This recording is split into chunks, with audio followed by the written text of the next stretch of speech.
Welcome to learning academy. আমি ইফতিকার আলম, তোমাদের বন্ধু ও লাইফ কোচ। আজকের বিষয়, ইংরেজিতে আমরা দুর্বল কেন এবং সেখান থেকে আমাদেরকে কিভাবে ওই দুর্বলতা কাটিয়ে এগিয়ে যেতে পারি ইংরেজিতে, এবং গ্রামারকে কিভাবে ডাইজেস্ট করতে পারি। আমাদের গ্রামার সমস্যা আছে না হজমের, সেই সমস্যাকে দূর করতে হবে। কিভাবে দূর করব তার প্রসিডিওর আজকের ভিডিওতে। শোনো, ইংরেজি ভাষা আর অন্য কিছু না।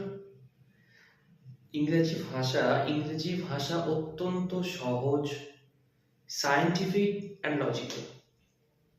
আমরা যদি লজিকটা বুঝে যাই, আমরা যদি ইংরেজি ভাষার স্ট্রাকচার বুঝে যাই, তো আমাদের কোনো ভাষার সমস্যা থাকে না।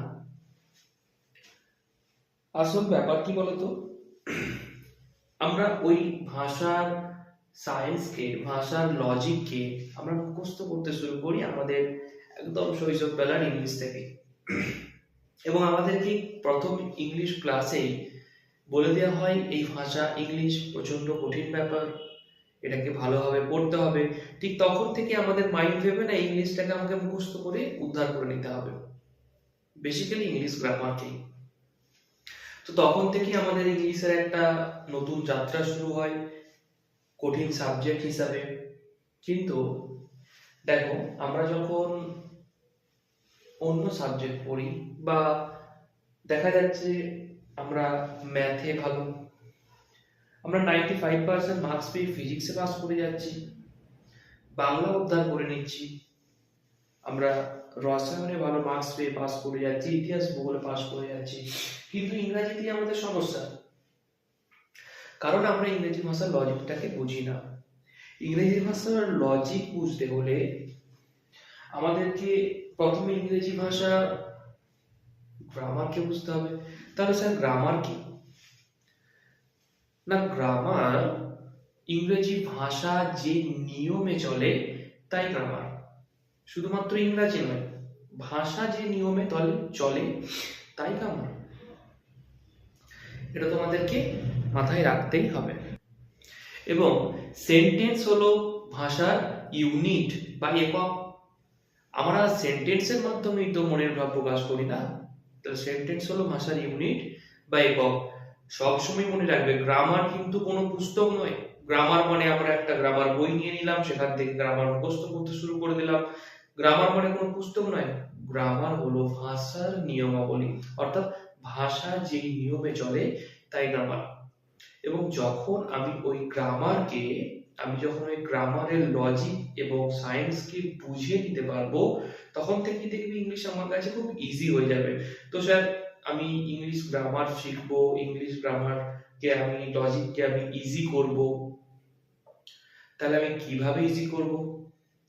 না, ইংলিশ গ্রামার বুঝতে গেলে আমাদের 90% গ্রামার কোথায় সহজ হয় জানো তো? আমি বারবার বলি, পার্টস অফ স্পিচ। আমরা যখন পার্টস বুঝে যাব, তখন কিন্তু আমাদের কাছে ভাষা সহজ হয়ে যাবে। তো স্যার, পার্টস কেন বুঝবো? বেসিক্যালি আমাদের সিস্টেম এডুকেশন সিস্টেম বলাটা আমার ভুল হবে।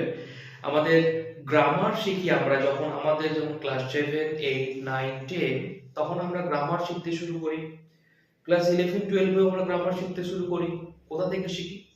না, আমরা প্রথমেই টেন্স থেকে শুরু করে ফেলি, বা ক্লজ থেকে শুরু করে দিই, বা সেন্টেন্স থেকে শুরু করে দিই। কিন্তু আমরা বেসিক গ্রামারটাকে বুঝতে চাই না, বা বেসিক গ্রামারটাকে বুঝি না। বেসিক গ্রামারটাকে বুঝি না বলে আমরা কিন্তু টেন্স একদিন করলাম, দুদিন করলাম, পরীক্ষার জন্য উতরে গেলাম, কিন্তু আমরা প্রপার ইংলিশ বিষয়ের উপর আমাদের দক্ষতা বাড়ে না।